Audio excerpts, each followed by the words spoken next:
Hello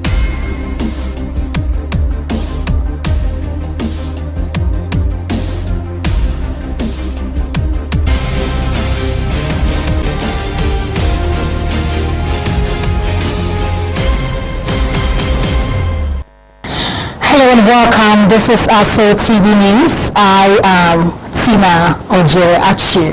The headlines. President Bola Ahmed Tinubu orders deployment of 100,000 CNG conversion kits nationwide. FCT Minister Barrister Wike assures FCT University in Abaji will begin operations. Nigeria Union of Teachers issues 7-day ultimatum to FCT administration over teachers' welfare. And on business, the Finance Minister Wale Edun assures federal government is monitoring Middle East development to safeguard Nigeria's economic stability.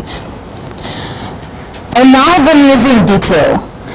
In a bid to address the impact of the war in the Middle East on the cost of transportation in Nigeria, President Bola Tinubu has directed the immediate deployment of about 100,000 compressed natural gas conversion kits across the country.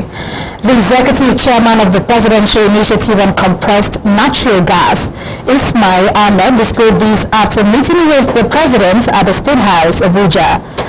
Ahmed said the president is keenly monitoring global developments and their impact on Nigeria's energy cost, particularly the effect of the Middle East conflict on fuel prices and transportation. According to him, Tinubu has mandated the PI CNG initiative to accelerate the rollout of CNG infrastructure and alternative mobility solutions nationwide. Ahmed said the kits would enable vehicle owners and tricycle operators to convert their engines from petrol to CNG. He added that the deployment would begin within the next 2 to 3 weeks. The PI CNG chairman explained that the government is already developing a network of refueling stations and charging facilities to support the transition to gas-powered and electric vehicles, noting that about 77 CNG refilling stations are currently at various stages of development nationwide. He referenced Kano, where 2 liquefied compressed natural gas stations are already operational, while several daughter stations are under construction. The government, Ahmed stated, plans to establish a chain of refueling points along major transport routes stretching from Lokoja through Abuja, Kaduna, Zaria and Kano up to Maiduguri. Ahmed further revealed that the PI CNG initiative is working with local and international manufacturers to support vehicle conversion and the local assembly of CNG-powered and electric vehicles. He noted that several manufacturers have already indicated interest in setting up assembly lines in Nigeria, a move he said would boost job creation and strengthen the local automotive industry. The move came as fuel prices in Nigeria hit over 1,000 naira owing to the war between Iran and the United States and Israel. The Minister of the Federal Capital Territory, Barrister Nyesom Wike, says the proposed FCT University of Science and Technology in Abaji will begin operations under the administration of President Bola Tinubu. The minister gave the assurance while addressing residents during a visit to Abaji to thank them for supporting the president's candidate in the February 21st area council elections. Barrister Wike says the FCT administration has already begun developing the infrastructure and critical facilities required for the takeoff of the university, noting that the institution will create jobs and accelerate development in the Abaji community. We are not taking your support for granted.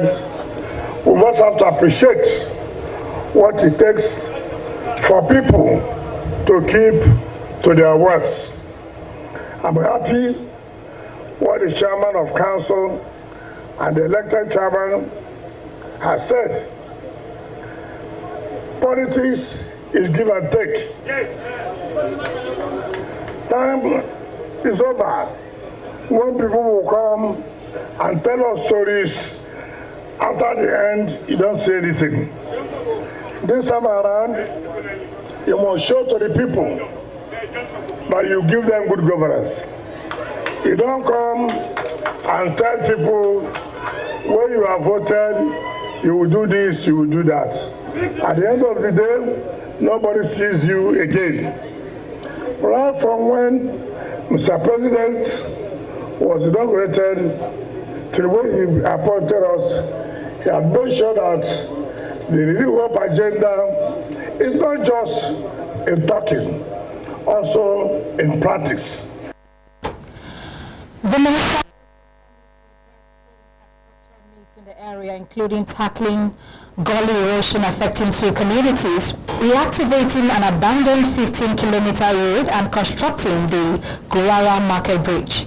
Minister Wike urged residents to remain patient, assuring them that the Tinubu administration is committed to fulfilling its promises and delivering good governance. Minister Wike then announced the upgrade of the various classes, chieftaincies in the territory to the elated crowd. Earlier, the outgoing chairman of Abaji Area Council, Abubakar Abdullahi, thanked the minister for the ongoing development projects in the council. We want to tender our passionate appeal, pleading for the completion and approval for the commencement of University of Science and Technology, Abaji Excellency.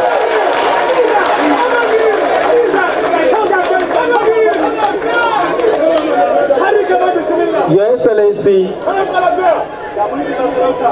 we have a gully erosion which claims a lot of properties, one in Wadata and one in Model. Your Excellency, we are seeking for your aid.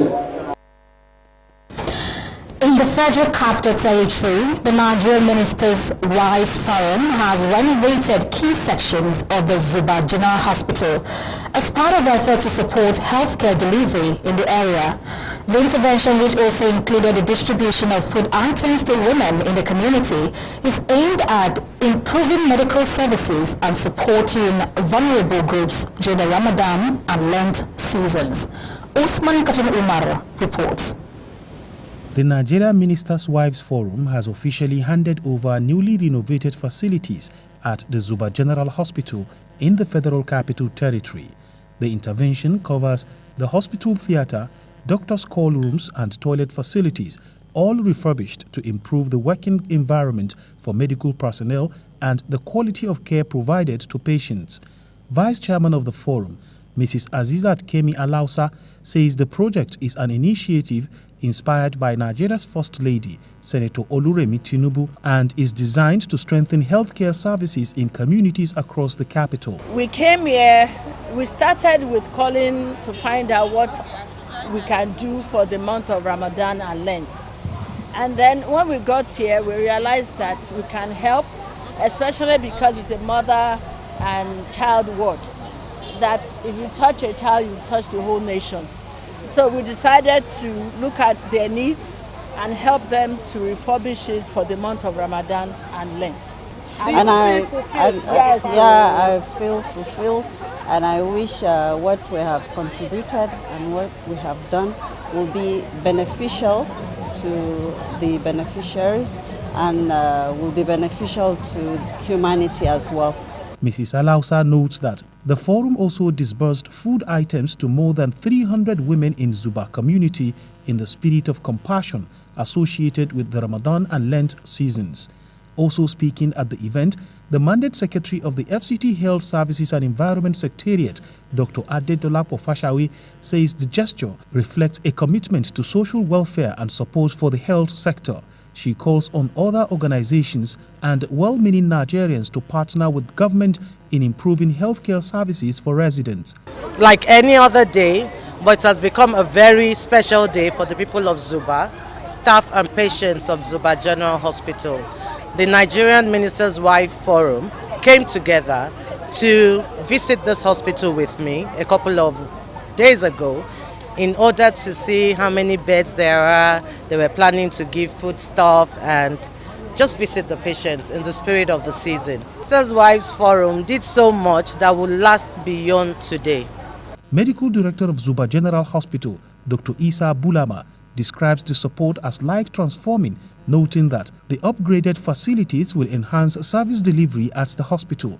Community leaders, including representatives of the Emir of Zuba, also commended the initiative and appealed for further expansion of the hospital as the population in the area continues to grow.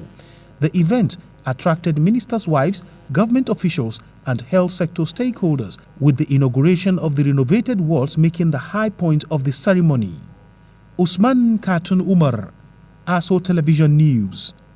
Usman Khatun Umar, ASO Radio News. The chairman of the People's Democratic Party National Caretaker Working Committee, Abdurrahman Mohammed, insists that the committee has received a legal backing as the only legally recognized national leadership of the party, following a recent favorable judgment by the Court of Appeal. Speaking during a meeting of the committee, Malam Mohammed thanked party leaders and supporters for their commitment to the party. He expressed and steadfastness, and also congratulated members on the successful conduct of Ward and Local Government Congress in the affected states, noting that preparations were ongoing for the state congresses. According to him, the Court of Appeal delivered judgments on 9 appeals, all in favor of the committee. Well, as a law-abiding citizen and a law-abiding organization and political party, we decided to wait for the appeal court judgment. And like the chairman has clearly said, the appeal court has given mandate for this National Work Committee to continue the affairs of the party. So by the time we get the enrollment order of the party by tomorrow, we shall move back to our normal for the affairs of the party, especially now that we're preparing for the national convention of our party. So very soon we'll be there. He warned members against misinformation circulating on social media, adding that party members must be properly informed about the details of the appeal court's decision. Meanwhile, the acting national chairman of the PDP National Caretaker Committee, Abdurrahman Mohammed, has said preparations are underway for the party's national convention scheduled for March 29 and 30th in Abuja. Malam Mohammed made this known while inspecting the velodrome at the Moshood Abiola National Stadium, the proposed venue for the convention. He said that the appeal court judgment had reaffirmed the existence and leadership structure of the party, boosting confidence among members both within Nigeria and in the diaspora. He added that the leadership of the National Caretaker Working Committee was committed to ensuring a smooth and successful national convention. We call on all team members of our party to come so that we work together for the progress of the party and democracy in Nigeria. So we are not claiming that the victory is for individual or a certain group. It's a victory for all. And they should all put their ego aside to come and work for the progress of the party. We have a statutory delegate across the 36 states and FCT, and they are all going to participate in the National Convention. Also speaking, the PDP Caretaker Working Committee Secretary, Senator Samuel Anyao, maintained that party members intending to contest elections under the PDP platform, that there was no cause for concern following the appeal court ruling. Senator Anyao explained that some individuals had earlier expressed concerns about the legitimacy of party leadership, coupled with the argument on who would sign nomination documents for candidates. All those members who want to contest election under the platform of PDP, that they should not be afraid. Initially, they thought that we don't have candidates in the FCT. They were thinking of who's going to sign their signature or not. But the appeal courts have affirmed that this Caretaker Committee, and by the time we have a convention, we'll have full-fledged National Working Committee of the party. And of course, if you are going to run an election under PDP, be rest assured you will not be disqualified. Be rest assured that somebody is going to sign a signature. Do not put about the excuses given by those who are defected, that they are afraid of who's going to sign their signature. He expressed confidence that the party would conduct successful primaries and perform strongly in future elections. The Minister of Works, Senator David Umahi, on Sunday joined leaders of the All Progressives Congress to advance preparations for the party's forthcoming national convention. At the meeting, members reviewed key arrangements aimed at ensuring a smooth and well-organized convention. At the meeting, discussions focused on critical issues including security, branding, VIP arrangements, uniforms, and other logistics required for the successful hosting of the event. Following the deliberations, members of the committee proceeded to Eagle Square, the venue of the upcoming convention, for an on-the-spot inspection to assess the level of readiness and ensure that necessary arrangements are in place. Beyond his role on the venue subcommittee, Senator Umahi also chairs the National Convention Subcommittee on Accommodation and Transportation, where preparations are ongoing to guarantee smooth movement and adequate lodging for delegates and party leaders expected at the convention. You are watching ASA Television News. You can watch us live on DSTV channel 392, also on Star Science TV channel 127 and Free TV channel 507. We are also on the UHF band on channel 38. Still to come, federal government moves to connect all Nigerian schools to internet, strengthen digital learning nationwide. Stay with us for details of these and more stories shortly. 10 singles step into the love pad where love isn't just found, it's tested. Along. I'm exploring. Lines blur, desire takes over, and jealousy hits harder than any storm. I'm jealous, and that's not something I hide. The book? Some find romance they've waited for their whole lives, and where there's love, there's bound to be heartbreak. In the love pad, every heartbeat counts, but in the end, who will find true love?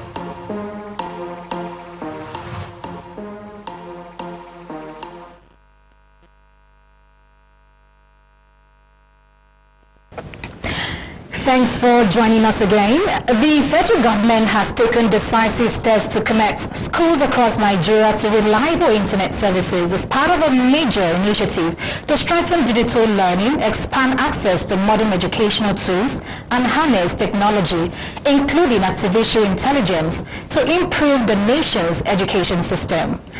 The initiative follows a directive by President Bola Ahmed Tinubu to expand nationwide digital infrastructure and ensure that key sectors such as education benefit directly from ongoing broadband and telecommunications investment. To advance this objective, the Minister of Education, Dr. Maruf Tunji Alausa, and the Minister of Communications, Innovation and Digital Economy, Dr. Bisun Tijani, held a high-level collaborative meeting in Abuja with key stakeholders to strengthen coordination between both ministries in connecting schools across the country. The meeting focused on developing a coordinated framework to ensure internet connectivity reaches institutions at all levels of the educational system, from foundational and secondary schools to universities, polytechnics, and colleges of education. Speaking after the meeting, Dr. Alausa explained that the initiative builds on earlier connectivity efforts through the Nigerian Research and Education Network, which previously supported broadband connectivity for tertiary institutions under a World Bank-funded project. According to him, although the program recorded significant progress in connecting universities and other tertiary institutions, the momentum slowed after the initial funding cycle ended, creating the need for a renewed and expanded strategy. Dr. Alausa noted that the federal government is implementing major connectivity projects, including the deployment of approximately 90,000 kilometers of fiber optic broadband infrastructure, the installation of about 3,700 telecommunications towers, particularly in rural and underserved communities, and the expansion of satellite capacity to strengthen nationwide coverage. The federal government emphasized that expanding connectivity across Nigeria's education system will equip students with the digital skills required to thrive in a technology-driven global economy, while ensuring that every Nigerian child has access to quality education comparable to global standards. The Nigerian Union of Teachers FCT Wing has issued a 7-day ultimatum to the Federal Capital Territory Administration to address outstanding welfare issues affecting primary school teachers in the territory. The ultimatum was announced at the end of the State Wing Executive Council meeting of the union held at the FCT Teachers House in Gwaglada, Abuja, where members reviewed the condition of teachers and the state of primary education in the FCT. In a communique signed by the state chairman of the union, Comrade Abdullahi Mohammed Shafes, the council expressed appreciation to the FCT minister for his earlier intervention, which led to the implementation of the 70,000 naira minimum wage and payments of 9 months arrears to primary school teachers in the territory. Despite the development, the union said it remained worried about the fate of primary education in the FCT due to what it described as a lack of commitment by relevant authorities to address other outstanding teachers' entitlement amid the rising cost of living. The council noted that several issues remain unresolved, including the implementation of a 40% peculiar allowance with 14 months arrears, the implementation of 25 and 35% salary increases, payment of 11-month salaries. The union also raised concerns over the conduct of the 2024 promotion exercise by the FCT Civil Service Commission, alleging that the introduction of vacancies and other irregularities denied many teachers their promotion and created widespread frustration and low morale among members. Consequently, the union has given the FCT administration from Wednesday, March 11 to Thursday, March 19, 2026 to release and implement the report of the Ministerial Committee on Teachers' Outstanding Entitlements and review the 2024 promotion process, warning that failure to act within the ultimatum period may force the union to take further steps to press home its demand. The Minister of State for Foreign Affairs, Ambassador Bianca Odumegu Ojukwu, has called for greater economic inclusion and leadership opportunities for women, declaring that the next generation of women has the potential to lead global transformation. She made the remarks at the Nigerian Exchange Group in Lagos while ringing the ceremonial bell to commemorate the International Women's Day. Speaking at the event theme, Ring the Bell for Gender Equality, Rights, Justice, Action for All Women and Girls, the minister praised NGX for promoting transparency, inclusion, and opportunities for women through the capital market. She stressed that empowering women in business, finance, diplomacy, and governance would strengthen institutions and make societies more prosperous.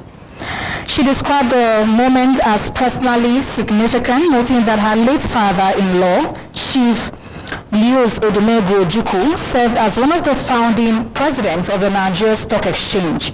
She said standing at this exchange to celebrate progress for women was both a historic privilege and a reminder of the need to build a more inclusive economic future. The event drew prominent women leaders across sectors, including the wife of the Imo State Governor, Mrs. Choma Uzodinma, media entrepreneur Mo Abudu, and Nollywood star Funke Akindele.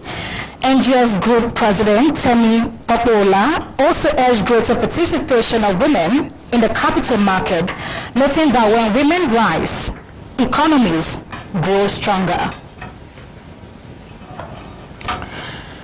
For years, residents of Kakpolo, Onguan, Boluzin, Sabon Tashi area of Chikon local government area have lived under the shadow of violent bandit attacks.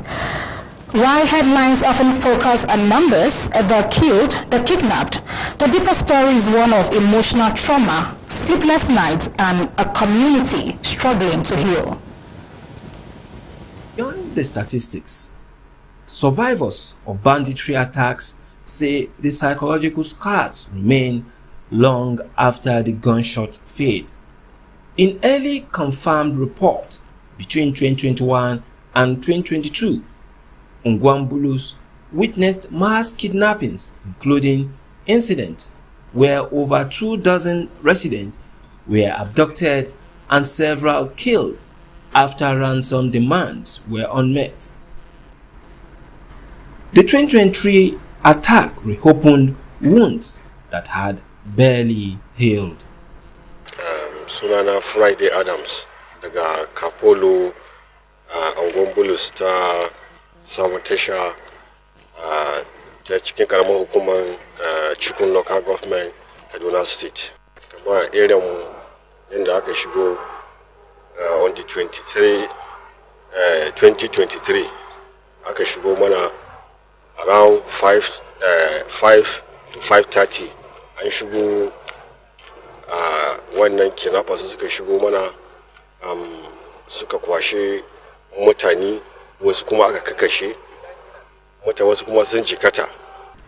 Residents say the attackers struck, shooting sporadically and moving from house to house. Series of gunshots, people panicking, people running from here to there. I think it was through this hill that the bandits came into the community and then went into houses, kidnapping people, kidnapping so many people. In fact, they left with so many people. Those bandit people enter. They are shooting anyhow to scare people, and people are start running for their life. So that day, it was very, very bad experience, and we are pleading for the government to come. It was a bad experience that night because many people were very scared. So many people were kidnapped and some were killed that very day. Since that experience, many people ran away and some of them are yet to come back. And still up to now, many people are living under fear. Security agents reportedly arrived after the attack and evacuated the dead. But residents say there has been no permanent security presence since then. For families of the missing, the pain is compounded by uncertainty suspended between hope and mourning. Some residents have abandoned their homes entirely. Others return during the day but leave at night to sleep elsewhere. What residents of Ungwambulus are describing as symptoms of post-traumatic stress disorder, or what we call PTSD, when individuals experience repeated violent attacks, they develop hypervigilance, meaning that they are constantly on alert. The inability to sleep properly or deeply, and over time may result in a condition called insomnia. Other symptoms may include panic at sudden sounds, emotional exhaustion, and fear of returning home at night are all trauma responses amongst many other symptoms. Communities exposed to ongoing insecurity may also experience collective trauma. Children growing up in such environments can develop anxiety disorders, difficulty concentrating in school, and long-term emotional instability if no psychological support is provided. I can remember one Yoruba businessman named Felix Olufemi, who was kidnapped with his daughter together with some people. I can remember Abel. I can remember one. In Kapolo, Ungwambulus, the gunshot may have stopped for now, but the fear remains.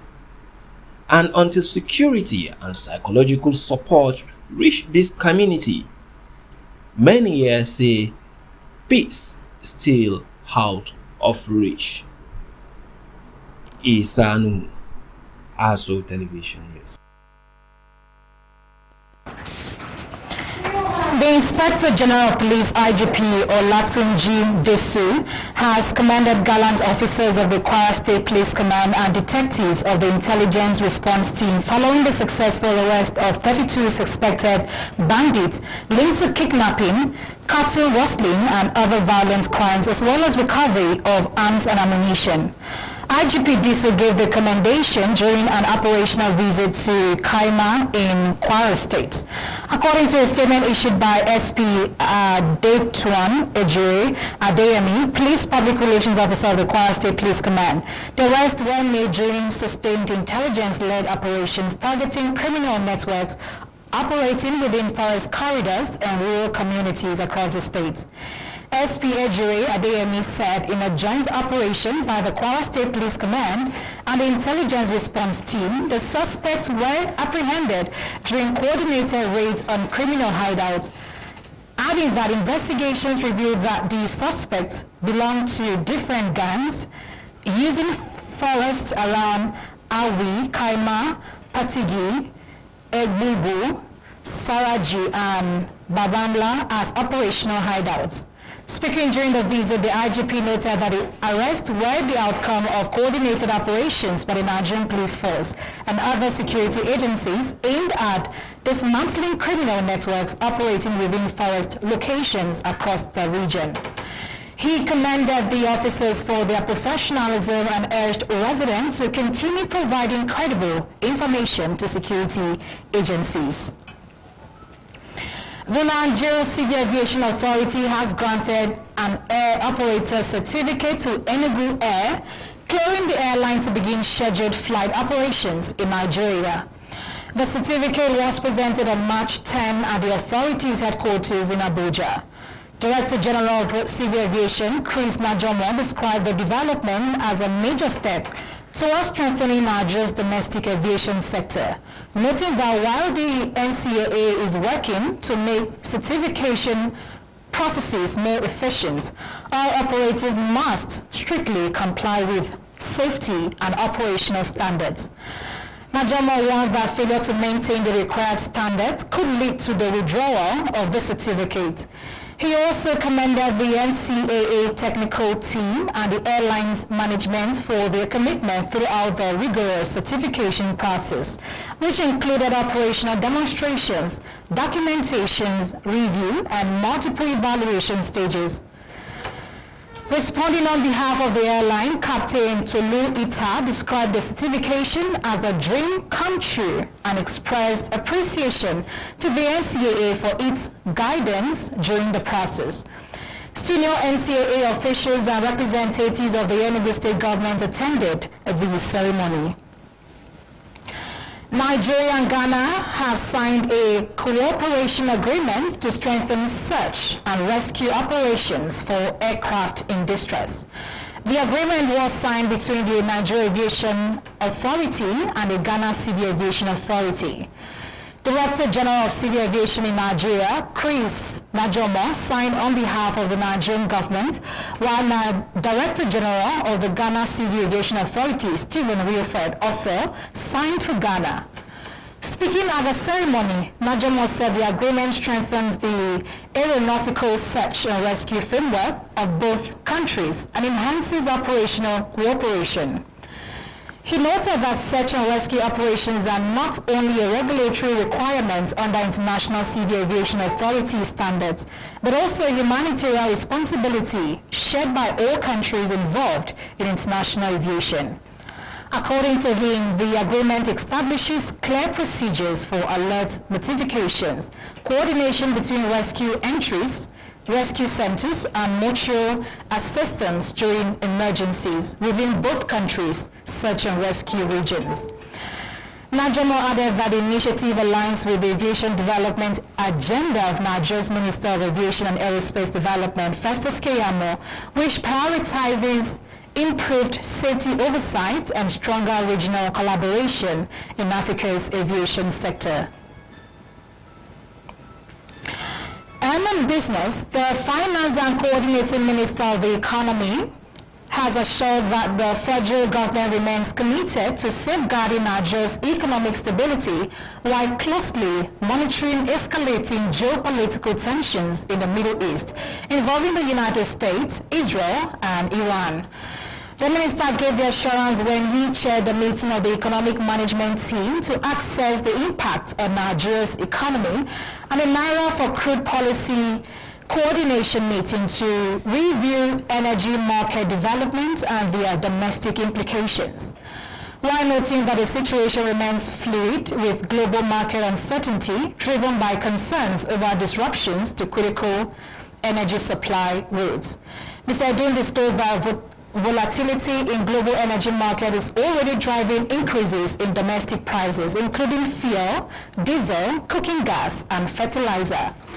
He added that given Nigeria's integration with global commodity and financial markets, the government has identified 3 immediate transition channels through which the crisis could affect the Nigerian economy. According to him, careful policy calibration will remain central to the government's response, ensuring that recent progress in macroeconomic stabilization, revenue mobilization, and economic growth is not undermined by external development. The Chief Justice of Nigeria, Justice Kudirat Kekere Ekun, has described the Federal Competition and Consumer Protection Commission as a critical institution for safeguarding Nigeria's business environment and protecting the integrity of the marketplace. The CJN, in a keynote address at the ongoing opening of a 3-day competition and consumer protection law conference at the National Judicial Institution in Abuja, explained the Commission plays a vital role in enforcing competition and consumer protection laws in the country. Justice Kekere noted that the FCCPC occupies a strategic position within Nigeria's regulatory framework with responsibility for promoting fair competition and protecting consumers across key sectors of the economy. She explained that competition and consumer protection law has become one of the most dynamic and litigated areas of legal practice globally, driven by development in digital market, complex corporate structures, and evolving consumer protection challenges. Earlier, the Executive Vice Chairman and Chief Executive Officer of the FCCPC, Mr. Tunji Bello, stressed the need for increased awareness of competition and consumer protection laws among regulators, businesses, and the judiciary.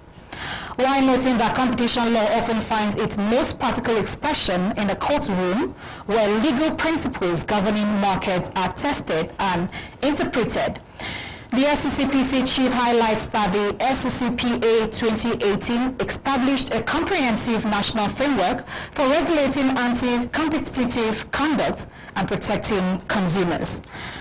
And that's the bulletin, but before we go, let's take another look at one of our major stories. In a bid to address the impact of the war in the Middle East on the cost of transportation in Nigeria, President Bola Tinubu has directed the immediate deployment of about 100,000 compressed natural gas conversion kits across the country. And that's the bulletin. I am Tina Oje Achu. Many thanks for watching.